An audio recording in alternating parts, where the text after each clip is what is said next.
Good morning, good afternoon, good evening, ladies and gentlemen. Welcome to the final plenary of Daring Cities 2022.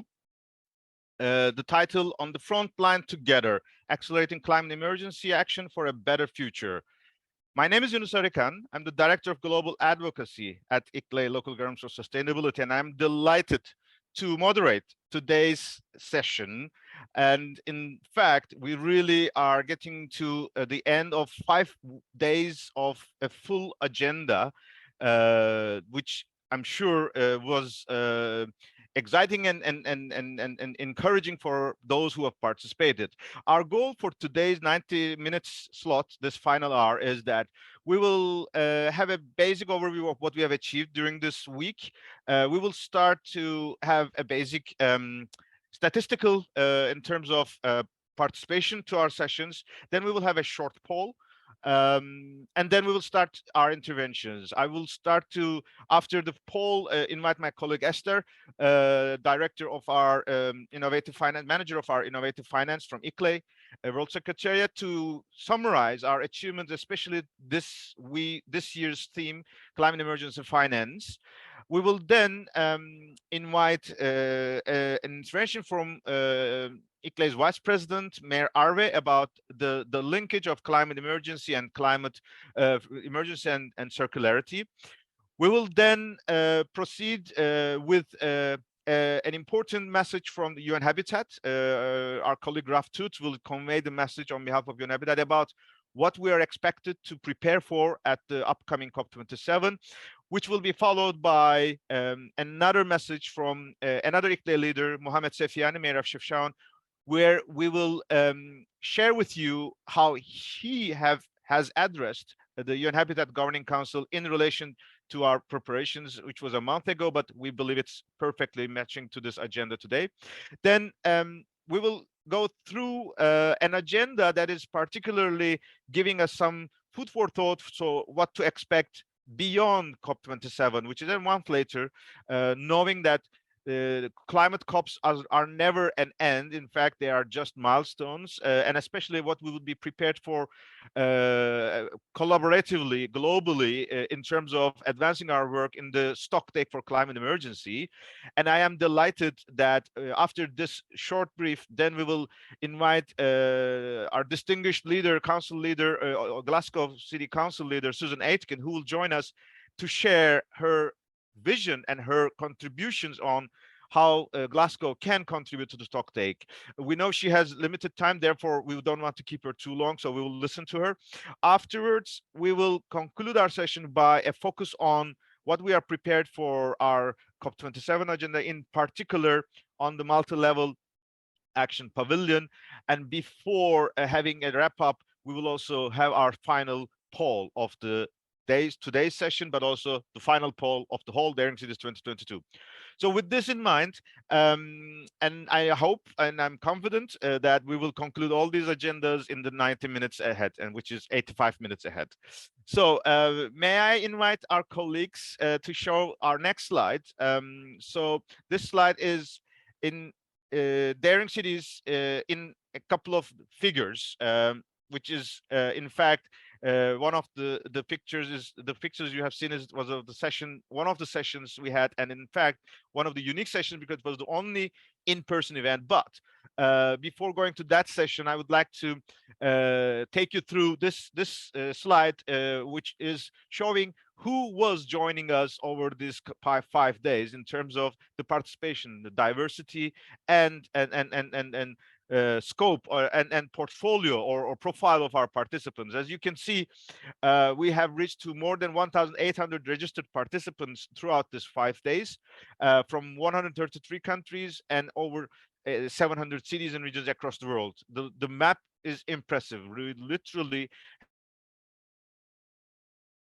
to the virtual facilities, because those who have joined us, they are aware that we have managed to run those sessions that it is suitable for following in different time zones. And we have also seen a good diversity. Of course, we are happy that there is a dominance of local energy governments, which is giving us the confidence that this is a process and this is a convention that is hosted by cities or cities and regions, for cities and regions, and with cities and regions. So that I'm very proud that a big chunk of our participants are local regional governments.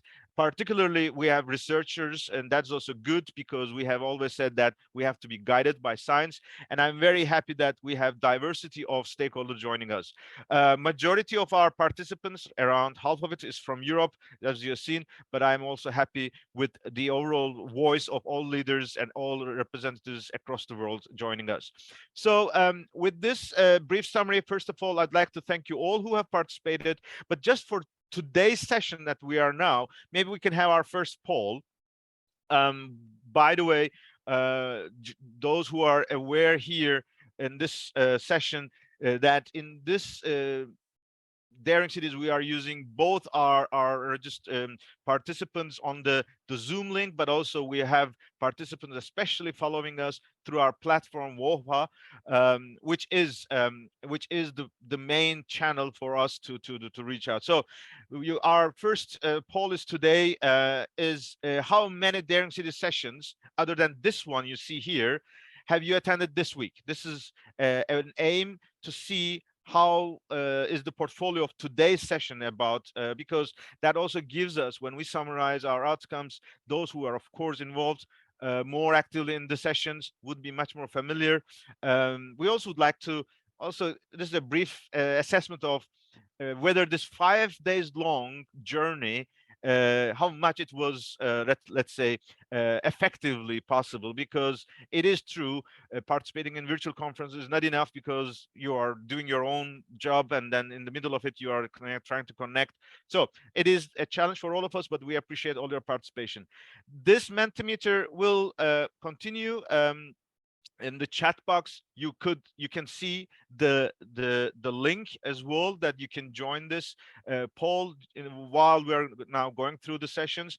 But as the first data that I can show you, you know, nowadays, especially the exit polls, the first couple of minutes or hours is a bit different than the final result. But let's assume that this is what we see. This picture at the moment is a bit representative, that majority of the participants have literally attended more than 5 of the Daring City sessions, which in fact we had hosted, I think, around 35 in total sessions, which is, I think, a very good signal.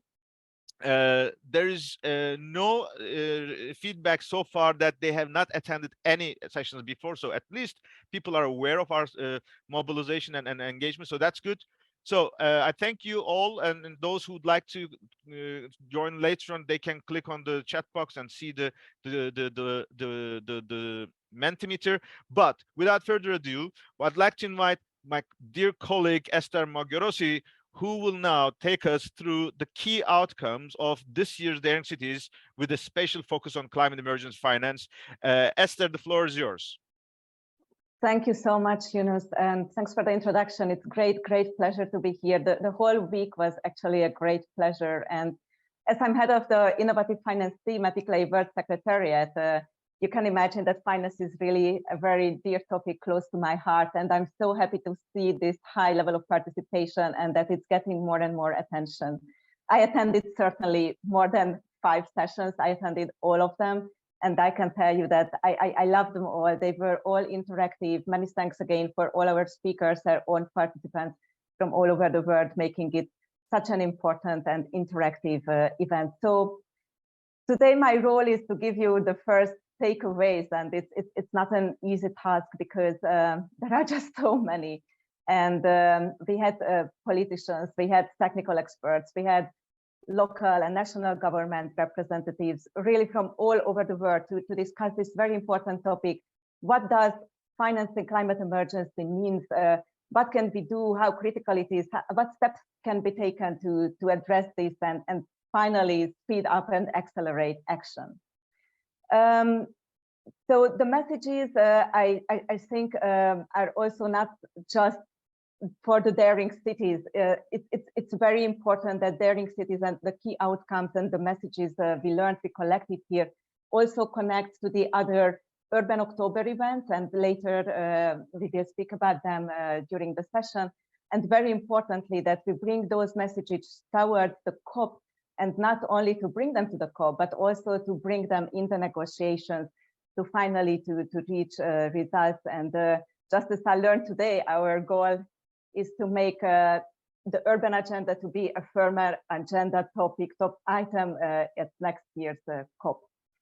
So Sharm el-Sheikh is also, this year's COP is particularly important because this is a unique historical opportunity for us holding the first ever climate and urbanization ministerial. So this is then particularly important moment that all the learnings of daring cities we really take there, because this is also our opportunity that national governments recognize the importance of the action at local level.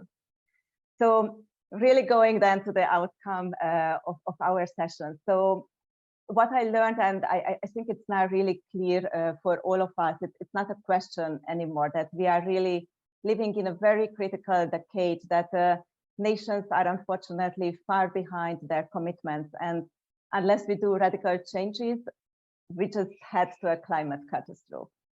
So our speakers, our participants were all saying that this is really time for action, and there is no more time for just discussions and negotiations. So finance is unfortunately one of the main reasons why nations and local governments lag so much behind their commitments and the targets which are set in the Paris Agreement. So we really have to make sure that climate finance reaches the cities and the regions, and that we really support their local ambitions, because I can tell you, working with local and regional governments at a daily basis, they have a lot of ambitions. It's just what we still see, but we still see that in spite of all the efforts that made regarding the availability of the funds, because really the national governments, the international community, they all made a lot of funds available in the past years, but somehow these funds just marginally reach the local level. So there is a clear message that the accessibility of funding is still a critical issue. And instead of closing the finance gap, which was already identified at the Paris Agreement, at the time of the Paris Agreement, this finance gap is just growing. So as one of our speakers pointed out, it's just 10% of the financing, urban climate financing, that comes from the international finance community.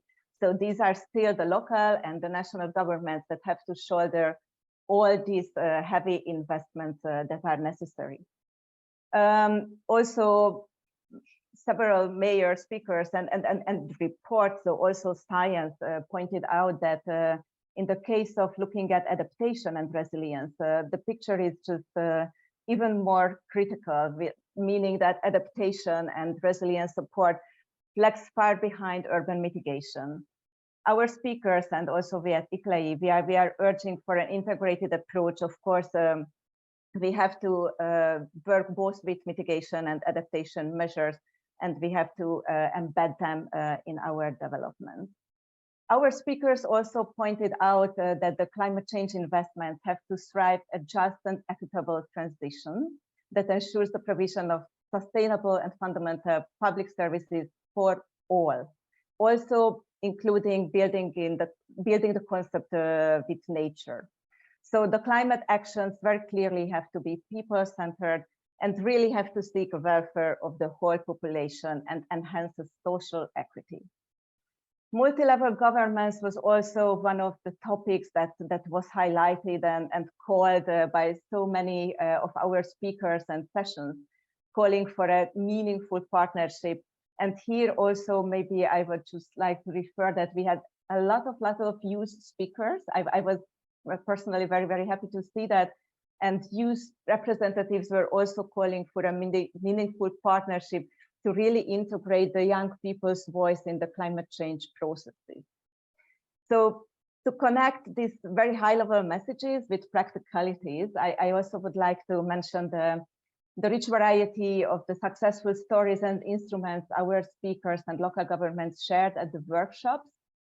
And maybe here just to go back to the whole structure of the daring cities, for those that didn't follow maybe that closely. So we had workshops and we had high-level sessions. So at the workshops, we really tried to bring very, very practical solutions And we were discussing solutions like land value capturing, like green bonds, public-private partnerships, insurance, project preparation, support the importance and the power of data and how it can help local governments to access finance for their investments, and solutions that are really available also when there is no or just very small amount of money available for the local government.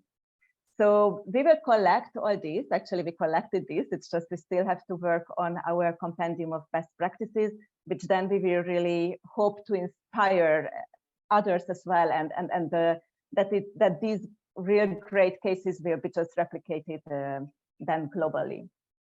So finally, but certainly not least, I would maybe like to mention three key drivers or three key learnings what we really learned from all these discussions, and we certainly would like to bring towards the COP, and hopefully also to build and embed them in the negotiations. So when again we think about what does it mean financing a climate emergency, how do we see it, how to accelerate action, we would like to draw the attention of key main instruments. So one is really the importance of the Article 6.8 of the Paris Agreement, which gives the opportunity for non-market approaches. And here we very would like that urbanization is also considered as one of non-market approaches. We also would like to draw the attention of the importance of the subnational development banks, which are in the countries on the ground. They should get more acknowledgement, and they should be enabled and empowered much better than they are today. And thirdly, but very, very importantly, and this is also what we do a lot in our finance work at ICLEI, we really need rapid technical assistance and support for local climate action and priority projects to be able to build up pipeline projects. And then, of course, we also need to invest in these pipelines, offering affordable and customized instruments. With that, I really would like to thank your attention. I hope I managed to summarize the key takeaways, although, yeah, this event was just really so rich of learning. Thank you, Esther. Thank you so much. Thank you, Esther. We also would like to thank you very much, and all your partners in that has contributed. In particular, Mayor Abibina from Makati City, who traveled all the way through from Philippines to join us in person in some of the sessions, including this morning. And I think this is a real commitment as well. So for those who are also in this process and in these discussions, be aware there will be a concrete feed into the negotiations with a session at the Multi-Level Action Pavilion on the 8th of November. But we will also prepare a submission to the UNFCCC negotiation agendas based on the outcomes. And from now until COP, there will be a couple of events that we will also be involved, and we will cover this in the section where we'll go through our agenda. So that was fantastic, Esther. Thanks a lot. I will now like to invite another political leader of ICLEI, because throughout this week we have several mayors and politicians who have been joining us to discuss about the climate emergency. And I would like to particularly welcome Mayor Mina Arve, from Mayor of Turku, from ICLEI Local Governments for Sustainability Vice President. In particular, like one of the wrap-up discussions about the urgency and the connection to circularity. The floor is yours, Mayor Arve. Good evening, and if you're joining us from other time zones, good morning. I want to thank the Daring Cities organizers for a great initiative and agenda. I'm Minna Arve, I'm the mayor of Turku, but I'm also a mother of two beautiful, bright daughters. Every day when I look at them, I feel that I am not doing enough for their future. The future makes me scared, but also very determined. I have to do everything in my power to make the future better than it looks today. So that when I look at them in the eyes, I can tell everything will be good. The top of climate emergency action is complex. It requires various elements of science and technology, and most of all, it requires a fundamental change in the behavior patterns of individuals and societies, as well as change in the way our politics, economics, and social justice are conducted. For large-scale implementation to materialize, we need all of these elements. I will try to not oversimplify the complexity of the issue, but will touch on three aspects: what, how, and who. In terms of what are we trying to address? According to UNEP's CAP report, to limit our temperature increase to 1.5 degrees, an annual global reduction of emissions by just over 7% is needed up to the 2030. City of Turku is one of the most ambitious cities in the world in terms of climate action. In 2018, the City Council of Turku decided unanimously that the city will be carbon neutral by 2029, when the city celebrates its 800th anniversary. By now, we have more than halved our greenhouse gas emissions from the level of 1990s, thanks to investments in renewable energy, decarbonizing district heating, and low-carbon transport. During the same time, our economy has grown steadily and population increased. But what about the remaining 45% of emissions? Mainly, this stems from citizens' daily behavior, such as mobility choices, use of energy, our consumption of everyday items, such as food, textiles, plastics, cars, etc. As a solution, Turku wants to encourage citizens to shift towards 1.5-degree lifestyle. The idea is both to involve citizens in creating carbon neutral and resource-wise city, and to inform citizens of various ways to lead a 1.5-degree life. Our key message of the campaign is that climate-friendly life brings health and well-being and makes our city better and safer place to live in. We want to emphasize that there are various ways to live sustainably, and everyone can explore their own way. Now to the how. How do we get to a circular world? In a circular world, resources are not wasted, but kept in the value chain. The need for extraction of new materials is decreased, and emissions from consumption are drastically reduced. Through the Circular Turku project, in partnership with ICLEI, the city developed and launched the Circular Turku roadmap. Turku aims to shift away from the linear model of take, make, waste to promote economic systems that respond boundaries of our planet. As an example from Turku, advanced circular economy innovations have been developed to recover fibers from the end-of-life textiles. We work closely with businesses, academia, and other municipalities to build a comprehensive circular textile ecosystem. In the roadmap, the circular economy is linked to Turku's climate plan to address greenhouse gas emissions in a systemic manner.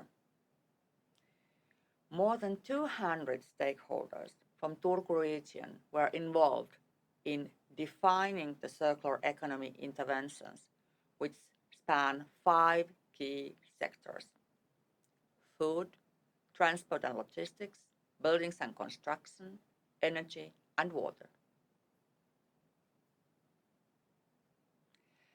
Also, a social risk assessment was conducted for each intervention to ensure that transition is fair and inclusive. To reach the city goals, the approach to circular economy must be systemic and holistic. Therefore, ICLEI with key partners has been researching and developing a plan to scale the learnings and support local governments in the transition. The plan is called the Global Circular Development Strategic Program. The main dimensions of the program are analyze, act, and accelerate. And the program describes a logical series of the steps to take towards circularity. And now, lastly, to the who. In short, everyone that can bring about some change should. Citizens must be part of any successful low carbon transition and green recovery. Since most of our society's climate emissions come from how we live, how we eat, how we move and consume, we have a huge potential for climate actions in shifting our lifestyles towards more circular and sustainable. Thank you for your attention.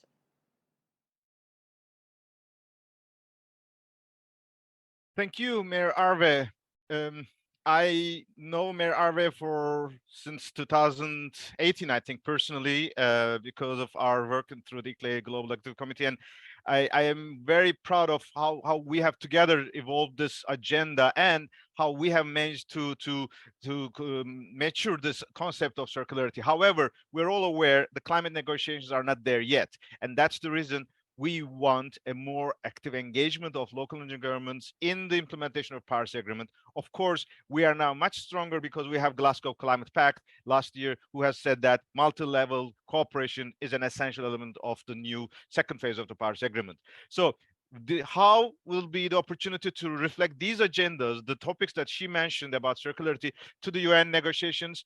Ideally, there will be a much more engagement of dialogue and collaboration with local energy governments and cities and national governments, with ministries, with different line ministries. So let's hear now from UN Habitat, from Raf Toots, how this is envisaged in building upon the announcements that we have heard this morning, also in person meeting in the morning from Egyptian COP27 President Representative Ambassador Ayman, as well as ICLE Special Envoy Meyer Daxma, but all the other participants. Now it's time for us to hear the perspective of UN Habitat. The floor is to you, Raf.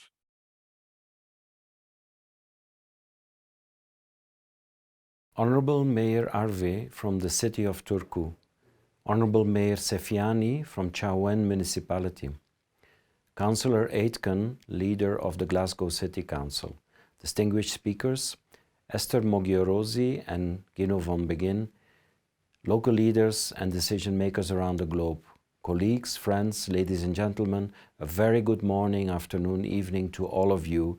Grüße aus Nairobi. It is my pleasure to be part of the closing ceremony of the Daring Cities 2022 Virtual Forum, and I thank our partners ICLE and the Federal City of Bonn for the invitation.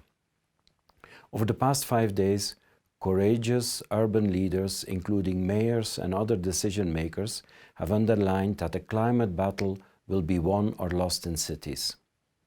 There are key barriers that limit emission reduction, climate adaptation and resilience of urban systems. And there is an urgent need for multi-level and cooperative climate action in cities to overcome these barriers. Working closely with the COP27 presidency, the Egyptian Ministry of Foreign Affairs and line ministries, we share two fundamental convictions. Local climate action is imperative, and to be successful, a broad range of partners need to be mobilized. To effectively address these challenges, the COP27 presidency has invited UN Habitat to support the development and implementation of the COP27 presidential initiative, Sustainable Urban Resilience for the Next Generation, or SURGE. Facilitated by ICLE, the SURGE initiative was developed in a collaborative process with a multi-stakeholder group of national and local governments, a wide range of urban actors, as well as multilateral development banks and other UN entities. The consultation process identified 10 overarching principles as the backbone, including sustainable urbanization and localizing the SDGs, social inclusion, putting the most vulnerable at the center, net zero targets, climate adaptation and resilience, urban and natural systems valuing their interdependency, synergies with existing initiatives, and multi-level climate action. To implement the Search initiative, 5 tracks have emerged: buildings and housing, urban energy, urban waste and consumption, urban mobility, and urban water. Each of these tracks will be co-chaired by an Annex 1 and non-Annex 1 party to the UNFCCC to increase North-South cooperation, backstopped by technical lead agencies. We urgently need a breakthrough on local climate action, and no one can do it alone. But luckily, we don't have to, because to date, only 1 month after the soft launch, over 50 organizations from national and local governments, civil society and UN organizations have joined the Search initiative. And we have a second critical announcement for you. At UN Habitat's Executive Board meeting in March, Member States requested UN Habitat's Executive Director to explore with the COP27 presidency the possibility of convening a housing and urban development ministerial meeting on cities and climate change to be held at COP27. Following the intervention of Ambassador of Egypt, Ayman Tarawat Amin, in this morning's Global Leaders Roundtable, it is with great pleasure to announce that we have achieved this milestone.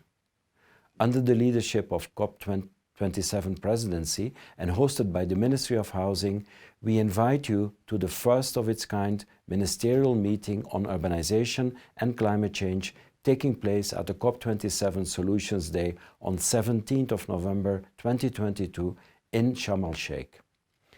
The ministerial meeting will be the foundation to create long-term legacy and representation of urban issues in the climate negotiations. And combined with its Search initiative, will help bring the implementation of the Paris Agreement to the key urban actors on the ground. I also invite your organization to join UN Habitat during Urban October 2022. Celebrations started in the city of Balıkesir, Turkey, discussing the most vulnerable to climate change under the theme of Mind the Gap and Leave No One and No Place Behind, and will culminate in World Cities Day on 31st of October 2022, hosted by the city of Shanghai under the theme Act Local to Go Global. So, let's join forces for urban climate action. Vielen Dank. Thank you very much. Thank you, Raf. It's really a great excitement for me personally, and of course for institutionally, for making this announcements today officially, because as you have heard, there was a number of consultations. They were relatively closed with respect to the nature of the discussions, because things were still on the making, but now officially announced. Today is really marking the time that the Surge initiative and the climate and urban ministerial is now being publicly announced. And in that regard, this morning and the in-person session, ICLE's special envoy for COP27 presidents ministerials, Utrecht Mayor Sharon Dijksma, also announced a call to action for local organizations across the world, but also as well as our friendly nations, to endorse and support this initiative that is coming from COP27 presidency in collaboration with UN Habitat and facilitated by ICLE. I'm very happy because this call for climate and urbanization ministerial, I remember it was 2013 when we first announced this to the climate negotiations in Warsaw in 2013 at COP18. So 10 years later, such a dream and such an agenda is coming true. And in fact, we are grateful for UN Habitat to taking this agenda, and as the UN Agency for Urbanization, really guiding us and leading us into this process. I would like to inform you that the speech from Ambassador Ayman and the call to action from Mayor Dijksma will also be included in our closing documentation that will follow today, and you will find all these details on the web as well. But just as a perspective from the Global South, I would like to now invite Mayor Sefiani, Mohammed Sefiani, Mayor of Chefchaouen, how he has presented on behalf of ICLE when this discussion was held in Nairobi a month ago, as Raf mentioned, because I think the way he explained this really also speaks to the heart of many of us, and we are very proud also to the leadership of Mayor Sefiani, who is on the way to UCLG World Congress today. Therefore, we would like to share his video shortly to you now. So the floor is to Mayor Sefiani. At times of crisis, and in particular in this era of climate emergency, we need a new way of thinking, acting, and collaborating. The Surge initiative announced today is an important, valuable, and essential step in the right direction. As a mayor from Africa, world's youngest and fastest urbanization continent, I am particularly excited that such an exciting initiative is being developed at a time when Africa will be hosting and leading climate negotiations. Moreover, this initiative has several other features that makes it unique. It is holistic. For the first time at the climate negotiations, urbanization is considered in a systematic approach. It is multi-level, local and regional governments and their network through LGMA constituency are key partners. It is inclusive. All types of cities and regions can engage and benefit from the proposed service. Therefore, I would like to commend Egyptian COP27 presidency for their bold leadership, as well as UN Habitat and ICLEI, along with other partners for the extensive effort in developing this initiative. But now, it is time for you as the Minister of Urbanization to take ownership and demonstrative your full support. The Surge initiative will be particularly unique because of the first ever joint meeting of ministries responsible for urbanization with those ministries of climate at UNFCCC COP atmosphere.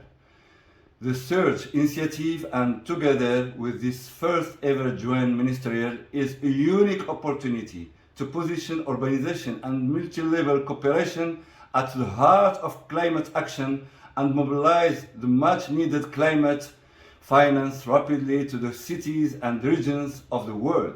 Thank you, Mayor Sefiani.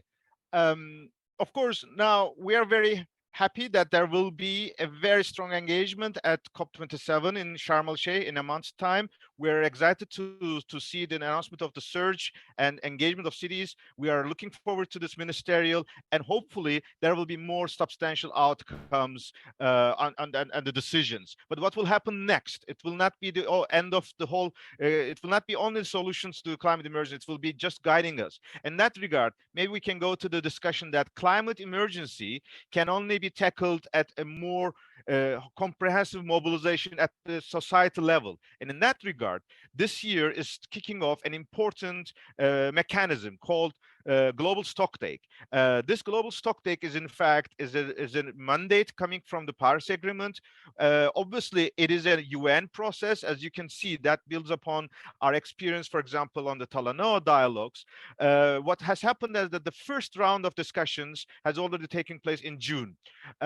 This June session, which the next slide would show us, was an opportunity for us to convince the UN negotiators that this stocktake cannot be held only at a conference of the parties at one of the places of the world, because the decisions and the accountability of actions are not only at the UN level, but particularly at the local level. And as Mayor Arve mentioned, and many other leaders mentioned, the transformative actions of the society is essential, and we have to bring everyone on board. So in June, we succeeded as LGMA constituency to convince that every city can now convene stocktake meetings that they will contribute it into the global stocktake. So here is a mandate for us. That is something that we asked from the UN, and that's now they have turned back to us.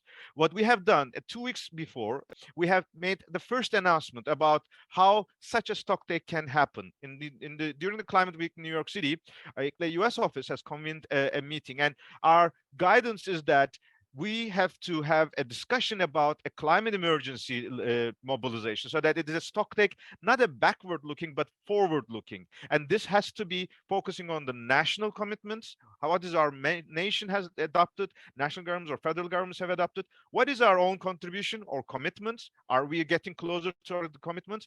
And more importantly, the fact that climate justice has to be now embedded in every discussion at the age of climate emergency, because the disasters is hitting us harder, and the global solidarity, both in our domestic jurisdictions among urban poor, urban vulnerable communities, but across the world, should be a debate at all levels, and especially at the community level. In that regard, what will be our vision is that from this moment onwards, we are kicking off ICLEI's call for stocktake for climate emergency. In the next slide, I would like to conclude in the milestones that in the next couple of months, we would invite all our members to convene such a stocktake in a hybrid format, that particularly we can use the momentum through the Earth Day 2023.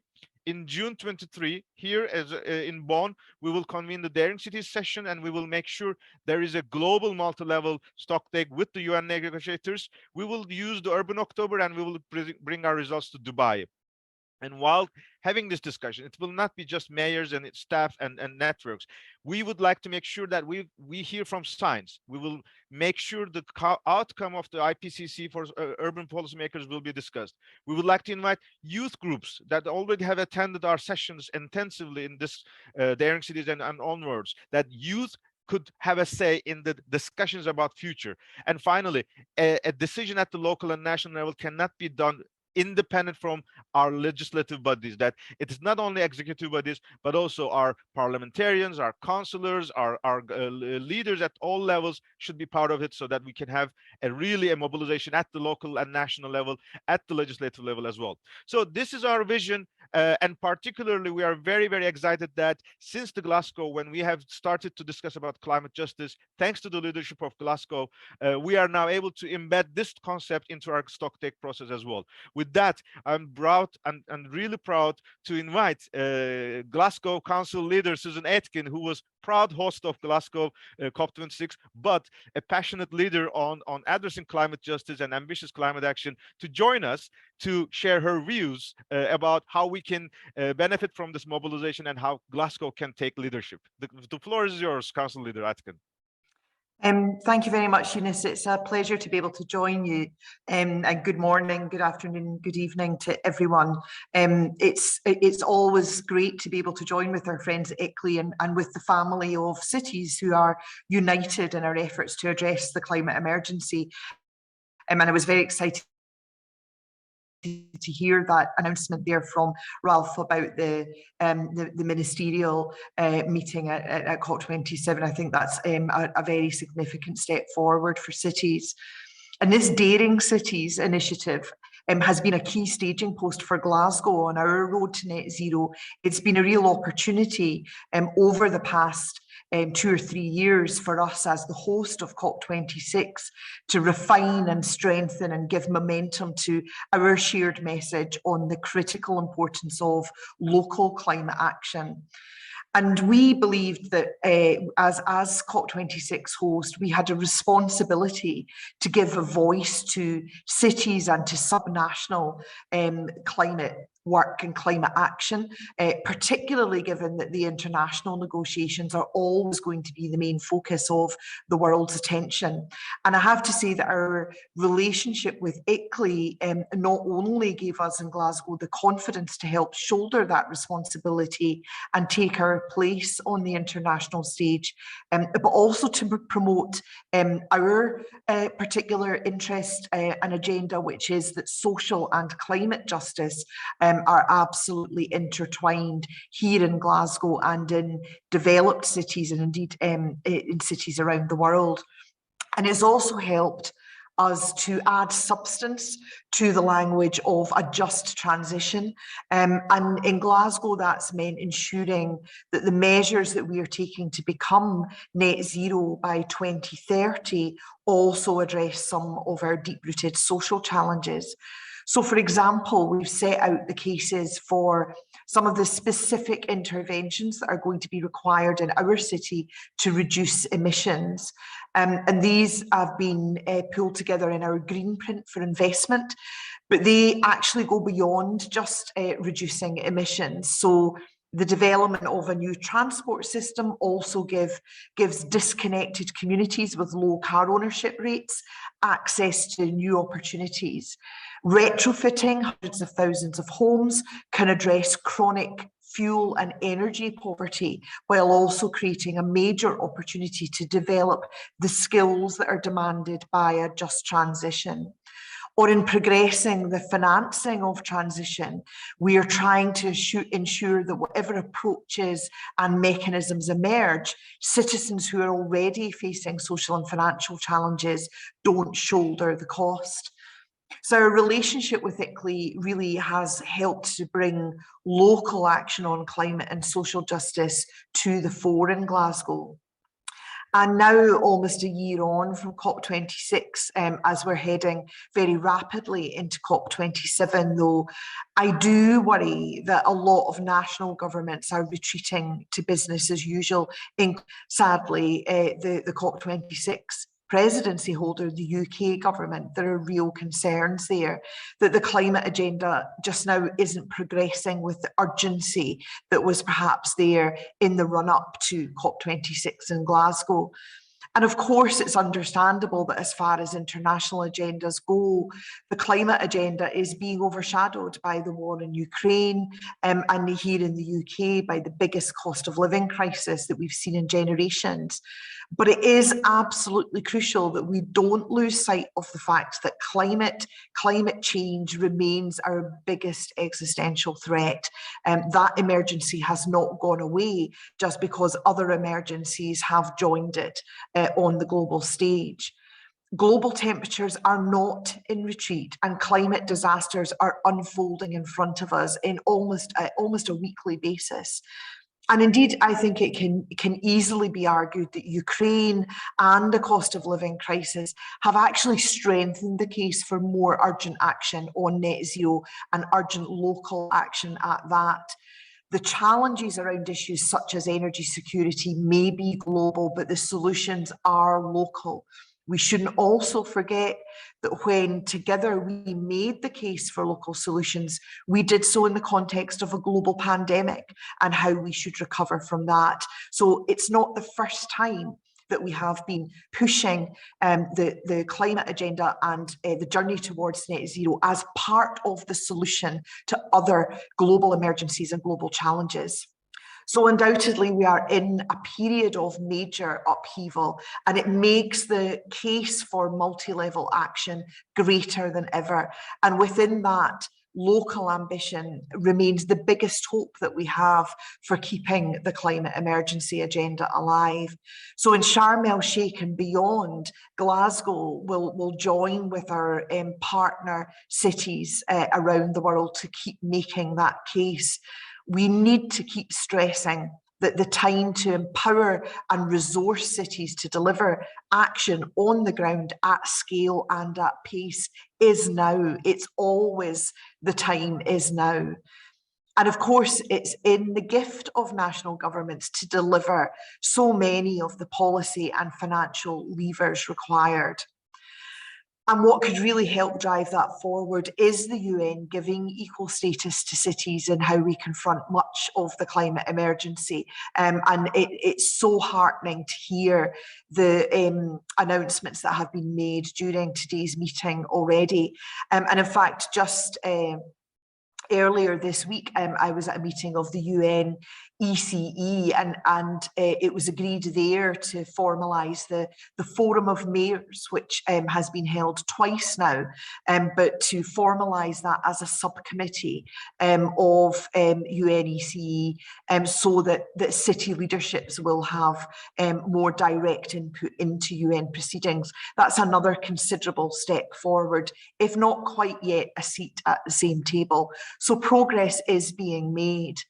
And I couldn't agree more that this proposal for a global and city level stocktake, one that recognises and actually quantifies climate action at ground level, is going to be an incredibly strong tool in our armoury as we make these arguments. It helps to put us on that emergency footing, not just by highlighting the actions that we need to take, but also the actions we're already taking and the impacts that they are having. It's going to give us that evidence. If we want to make the case for the resource and empowerment of cities, then illustrating how deliverability is already taking place can only be of benefit. I want to touch just briefly on some of the long-standing and indeed the more recent work that Glasgow is undertaking, because I suspect that for many of us, many cities and municipalities, this stocktake will be an extension of work that we're already doing and strengthening work that we're already doing. So for 13 years now, and up until 2016, this was on a voluntary basis, Glasgow has been presenting annual reports on our climate performance, encouraging continuous improvement, consistency of information, helping to demonstrate how we're addressing the Scottish Government's emissions reductions targets. And it also makes available our contribution to national mitigation and adaptation action, as well as emissions reduction.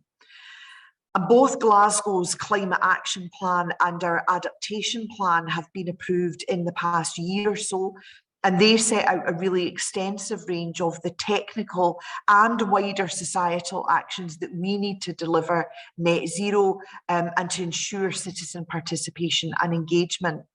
Both plans are subject to annual reviews so that we can continue to provide updates on our successes, on our challenges, where we're falling short, on recommended additional actions, and where we need support to go further to meet our targets.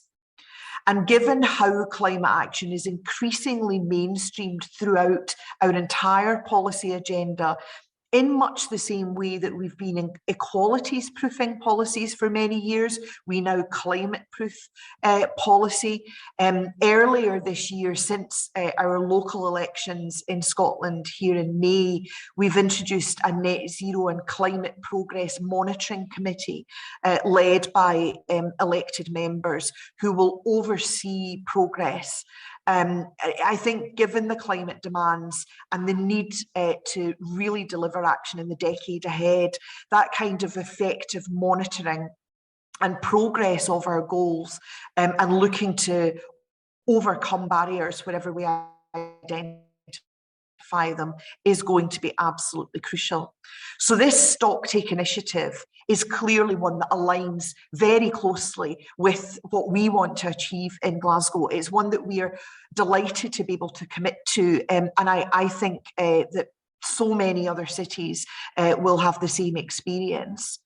I think it will, just to give some examples, it will help us to reflect the gains that are being made by our newly established Just Transition Working Group, our Skills Action Plan, and the business cases and the progress that we're making around many of our green print for investment infrastructure projects. The existing commitments in our climate plan around a strong people focus can be enhanced through the stocktake process and ensure that our communities remain absolutely at the heart of climate action. And I think it also offers all of us further opportunities to take that strong convening role of local government leaderships to another level, to bring city partners together in working with and for our communities. I know that my officer colleagues at Glasgow City Council have already got some really strong ideas on what themes and actions they want to prioritise within our stocktake. And I know it's something they are really welcoming the opportunity of getting involved with and getting their teeth stuck into. So I do think that with the stocktake, we've got something that can really advance the local agenda, which we can take as a first destination and a first step to COP27, encouraging as many of our urban peers as possible to come on board. And those of you who were able to take part in events in which Glasgow has been involved in recent years will be familiar with one of our key messages, something that I've been saying repeatedly since Glasgow was named as COP26 host. While nations pledge, cities deliver. And over the next year or so, the global stocktake is the opportunity to illustrate and evidence just how we are delivering and what we need to continue to do to give hope and progress to our planet. So thanks very much for listening. And I really look forward to continue with ICLEI, with all of our partner cities around the world in the next few steps towards COP27 and then actually at COP27. It is an exciting time and a crucial time, and the progress that we're hearing on the cities and the local agenda just today is so encouraging and exciting. So thank you very much for the work that you're all doing on that. Council Leader Aitken, it's really so motivating to see, even in such a leadership city, how you seize the opportunity to bring a new agenda of stocktake to strengthen. I really like this word, strengthening, and bring your community back to the climate agenda, as in this difficult year, as you have seen that a lot of backtracking was seen even at some of the cities as well because of the global and national situation. So I think your now leadership demonstration that yes, we need this kind of new instruments. Yes, we need to refresh our commitments. Yes, we need to present the opportunities that acting on climate can also solve our housing crisis, our living crisis, the cost of living, and a lot of geopolitical crisis as well. I think it's a fantastic message to rest of the world that they should also join us. And in that regard, I think we would like to continue to this work with you, especially your leadership in at addressing how you address justice in your communities and how to make sure that is a tangible agenda that you can demonstrate your progress and that make everyone as a part of the climate action and emergency level of action. That's, I think, is a fantastic message to the rest of the world. And I believe with the outcomes that we discussed from from Sharm el-Sheikh, that there will be new tools, new initiatives, new decisions.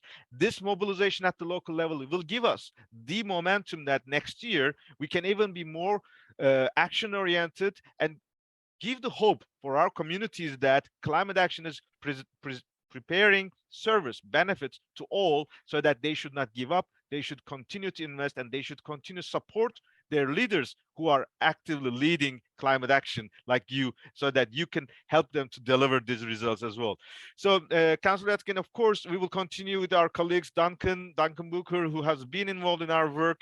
We are eager to hear especially your ideas how to make it a concrete result. We will continue this discussion, especially in the concept of managing this kind of a stocktake, the spirit of Talanoa that we have experienced in the past couple of years, which was very simple from the Fijian legacy. Where are we? Where do we want to go? How do we get there? That kind of very practical but concrete results. If we can get your conclusions so that we feed in June and in November next year towards Dubai, that nations can also embrace with our outcomes and make sure that we're on the climate emergency mode of action, which UN Secretary General asked us to do.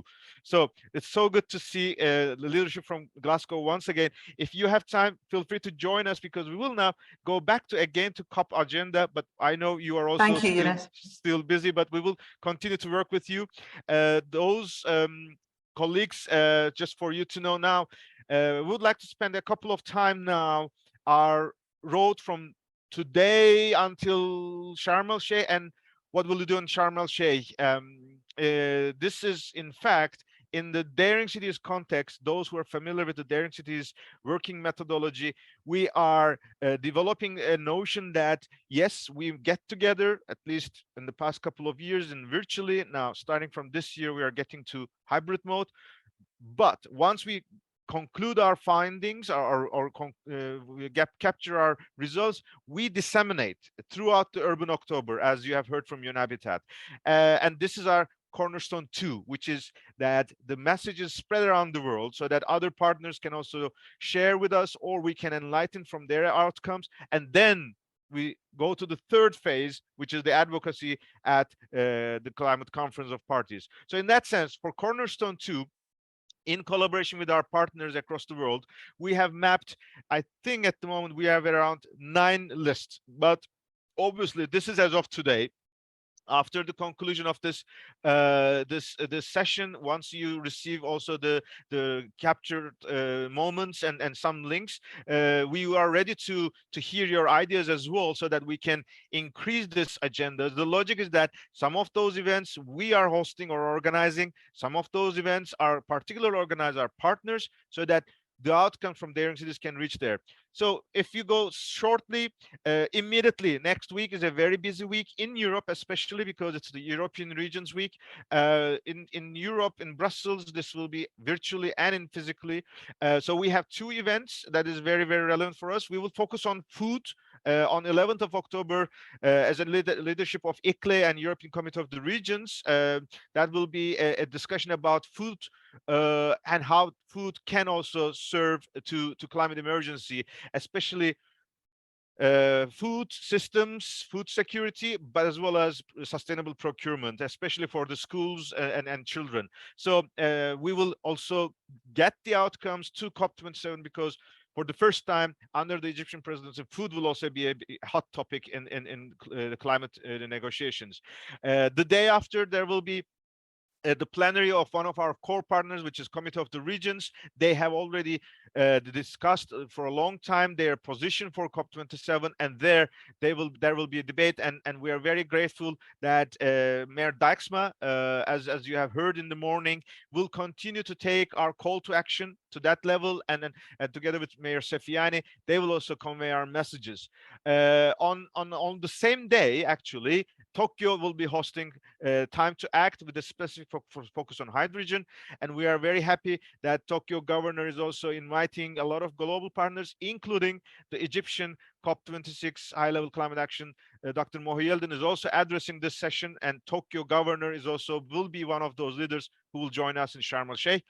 On exactly the same days, this time we are going to Scotland. Scotland will Scottish government host an important conference on loss and damage. This will be continuing on the building on the legacy that was announced at COP26. As you remember, loss and damage was dropped off from the negotiations in the last minute effort, but Scottish government continued to be acting on that. As you heard from Glasgow Council Leader Susan Aitken, Scottish government will continue to take the bar higher, and the loss and damage discussion will also be with this conference feed into the position of the local governments and municipal authorities constituency to the negotiation in COP27. The day after, UCLG will be convening its World Congress in Daejeon, Korea, and there will be special plenaries on climate emergency as well as the Pact for the Future.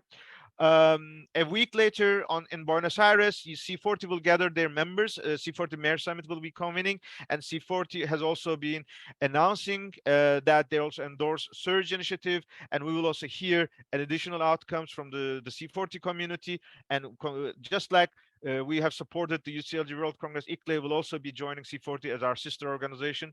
On the same dates, this is our monthly webinar, so we invite all of you to join our virtual consultations. This will be the last one before COP convenes, so you can join us in virtual format in the morning and afternoon the European time, so that we gather all our preparations, delegations, agendas.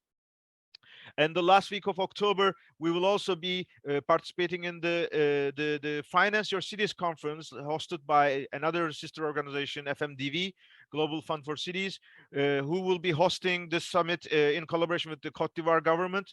There is already a big conference, Financing Commons conference. This is traditional, but for the first time, they will be addressing cities finance. And in fact, we have already started to work on the outcomes that you heard from Esther with Mayor Binay and Esther, our leader on finance. We will talk with FMDV colleagues how to bridge these discussions and bring the results to COP26, COP27.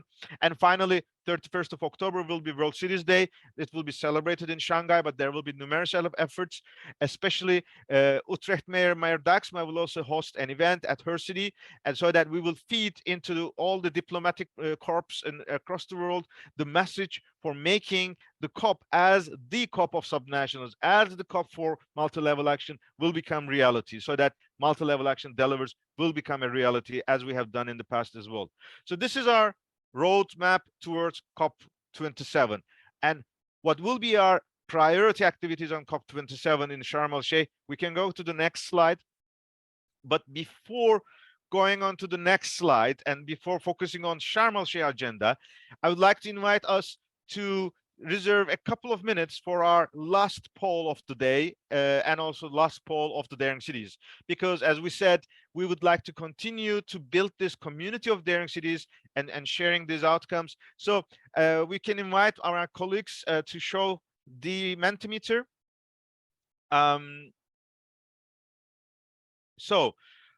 The question is, in fact, how is your vision in terms of engagement from now onwards? So what is your commitment to take onwards? The options are: you will be participating in sessions during Urban October, and obviously if there are sessions that you want us to be aware of, please share with us, share with the Daring Cities Secretariat. There is also another option that at the COP27 you may not be able to travel, but now there's more and more opportunities for attending virtually, so you may choose this option. You may be continuing to receive updates from LGMA constituency. We are more than happy to stay tuned, especially the platform that we're using today will continue to serve as our connecting device or connecting platform during COP27 as well.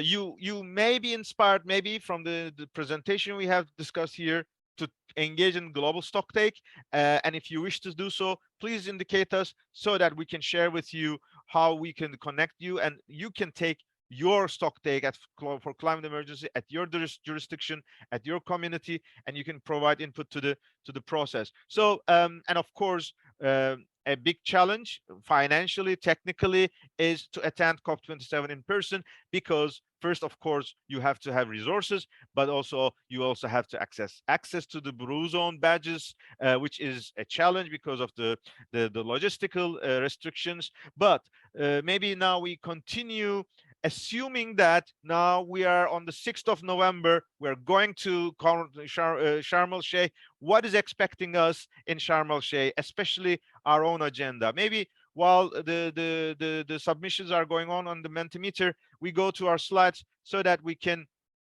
go back to our presentation slides. For COP27, one important thing is that obviously at the moment we are not talking about the whole negotiations agenda yet, because it's already complex and sometimes it's really too much detail for some of our participants. So at this stage we are focusing only our pavilion, which is the home for cities and towns and regions at the negotiations area, which was a practice that we have developed at Glasgow COP26.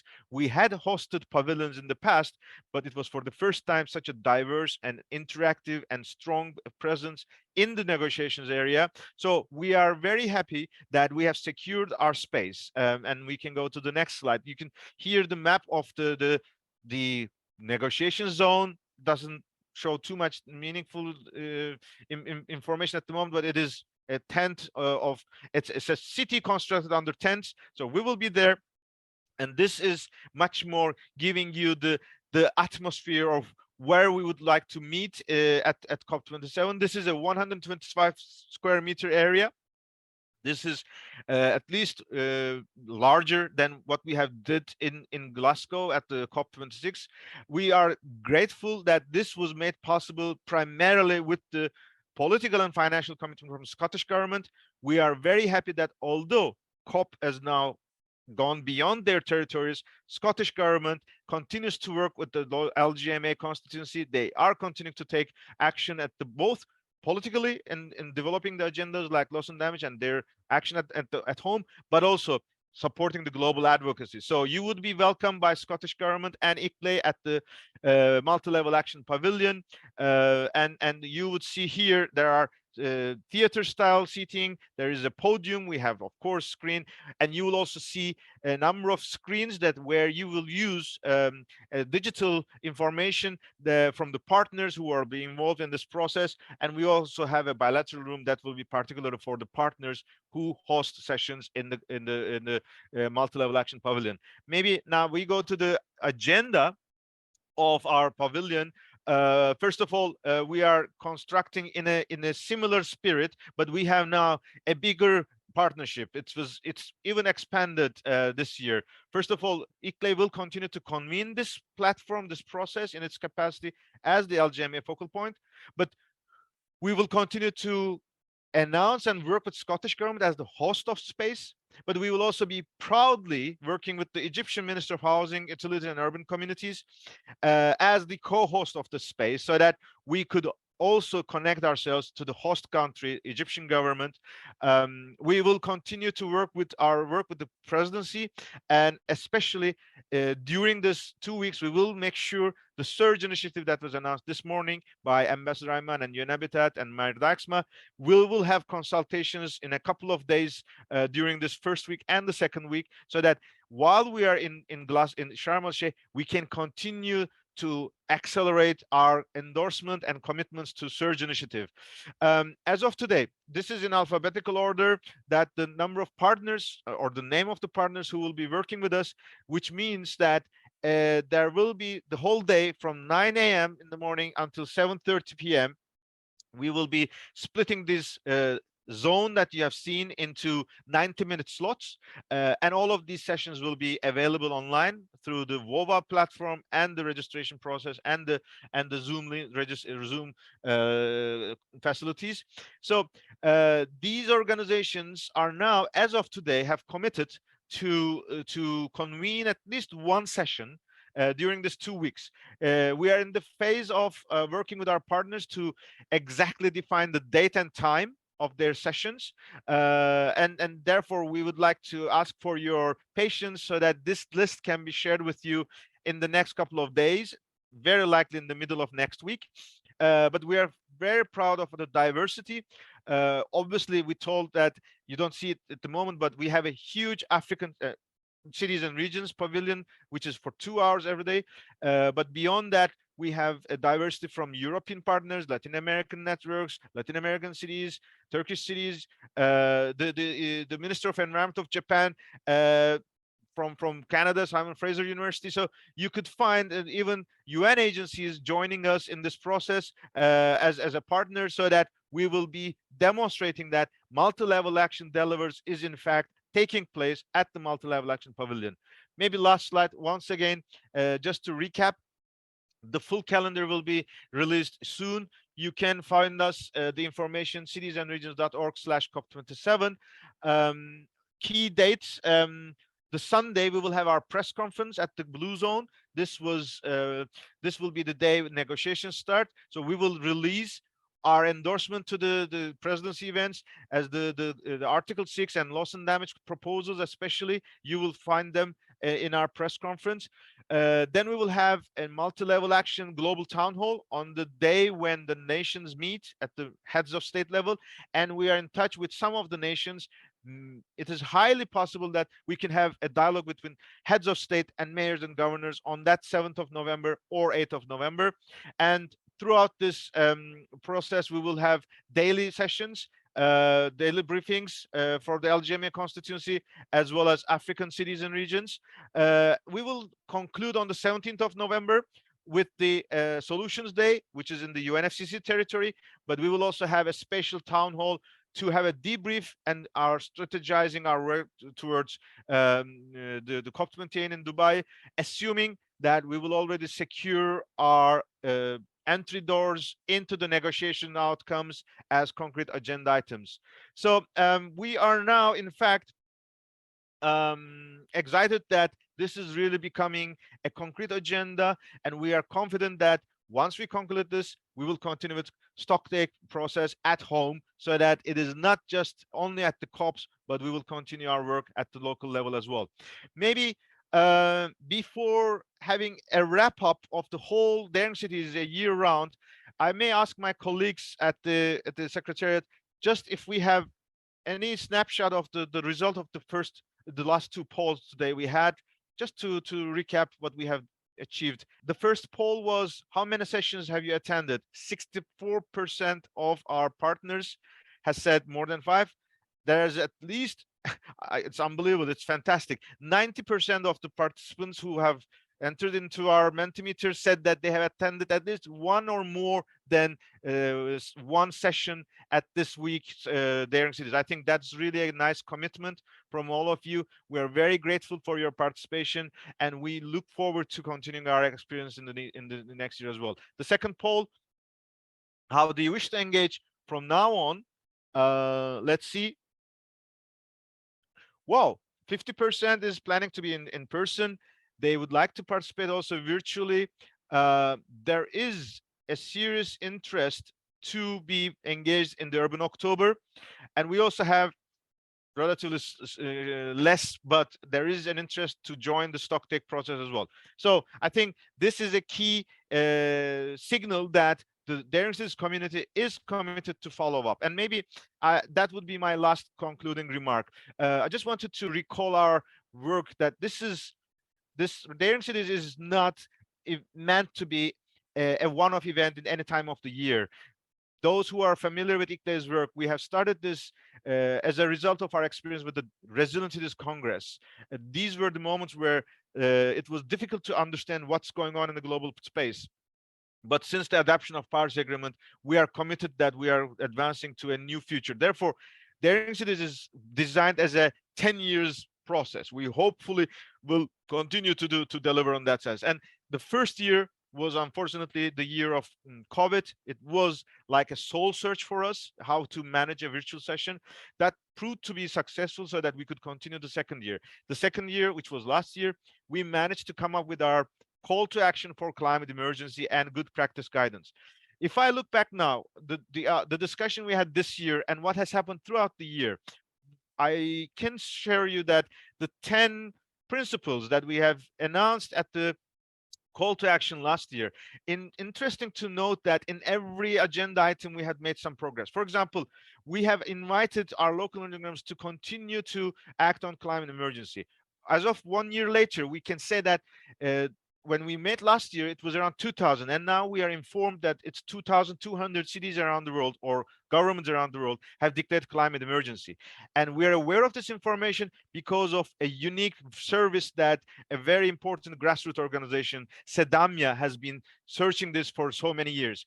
And since our last conference in Daring Cities, ICLEI and Sedamya has made an agreement that together these two institutions will continue to track the visibility and implementation of this climate emergency declaration. That is an important outcome that this process is now offering. And in fact, today, during these 5 days, we were able to connect the two largest cities who declared climate emergency since last year. Mayor of Monterey, Mayor of Makati City, they were both joining our discussions together with their staff in various sessions, so that it shows that Daring Cities is the annual meeting place for any local engineering governments who acts on climate emergency. I think that is a fantastic news as well.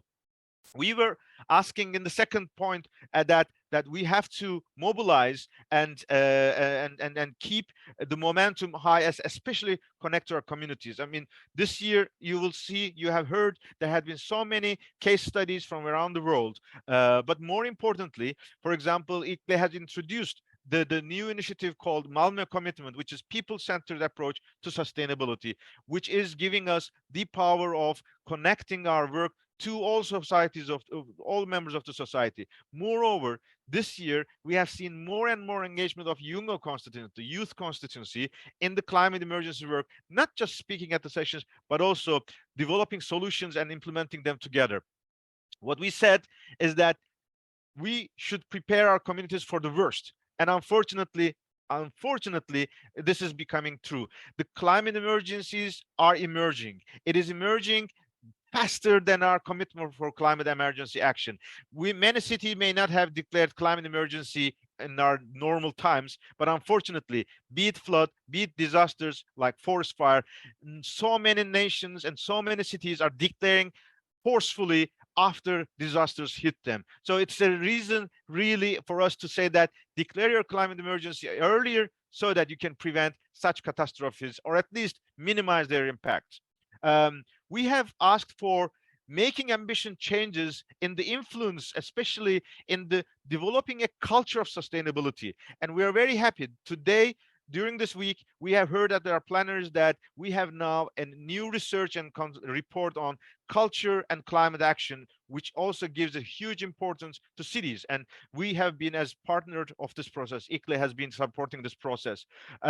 We have asked nations to be more ambitious. We have concluded in November, just before COP, and we have seen at the COP there were nations who have raised their ambitions with their local regional governments. And obviously, we are happy with this progress, but it is not enough, especially the implementation is still weak. Therefore, we would like to encourage nations to work with those committed cities to climate emergencies. And in fact, the collaboration, the multi-level action was a call last year. We made it possible in Glasgow. And since Glasgow, we made more progress. As you have seen, the Surge initiative is coming up from the presidency. We will have the first ever climate and urbanization ministerial. We are advancing on our stock take for climate emergency. We have seen examples like Urban 7 as a new way of work of the G7 countries with their local and regional governments and recognizing multi-level action. These are definitely elements that we can build upon our climate emergency call to action 2021, demonstrate their achievements and progress, and continue to act on these elements to make even bigger progress and more concrete results towards next year's events. And finally, last year, our last action agenda item was that finance should reach to sustainable urbanization. And I'm very proud, as you have heard this morning, this at the beginning of the session, we have dedicated a full day for climate emergency finance, and we have received huge progress in terms of how we can formulate this kind of new approach for financing, and we will make sure this is adopted at various fora, at the UN, at the national level, or in the boards of the financing institutions. And finally, we have asked for an increase of Daring Cities community, and I'm so proud that this year participation figures you have seen, both the number of partners joining our sessions, but also those who are participating in the sessions, both in the workshops and the plenaries, is increasing. And we have more members, we have more cities and regions declaring climate emergency and sharing their experience with us. For me, this is a clear signal that we are on the right track. However, we have to run faster. And that's why Daring Cities is still more and more meaningful, to know more, act better, and lead together. I'm very proud on behalf of ICLE Local Governments for Sustainability that Daring Cities 2022 in that regard reached to its goals, and we are grateful for all the partners, especially our host City of Bonn, our core partners State of North Rhine-Westphalia, one of our major partners and donors, the Minister of Development Cooperation of German federal government, BMZ, Sparkasse Köln-Bonn, Minister of Environment of Japan, as those institutions who have made this possible, and all the participants of this sessions. But also special thanks to the whole ICLE team at the World Secretariat in Bonn, from administration to communication, from events management to technical and substantial teams, but as well as our translators, ICLE's regional offices, and all our partners who have made this possible. With this, I'd like to thank you all. I'd like to wish you a well motivating weekend, a refreshing weekend. With a break of this weekend, you can start your week and you can start the rest of your life with an even bigger momentum and bigger enthusiasm that, yes, there are people who are taking care of their future. There are people who are daring to be ambitious so that our future generations, as Mayor Arve mentioned, can be hopeful that we will leave a better world for them, that is livable for them, and that is livable for us all together. With that in mind, Thank you all. Have a nice day. Have a nice action agenda, and look forward to meeting some of you at the Cornerstone 2 and at COP Sharm el Sheikh. Bye bye.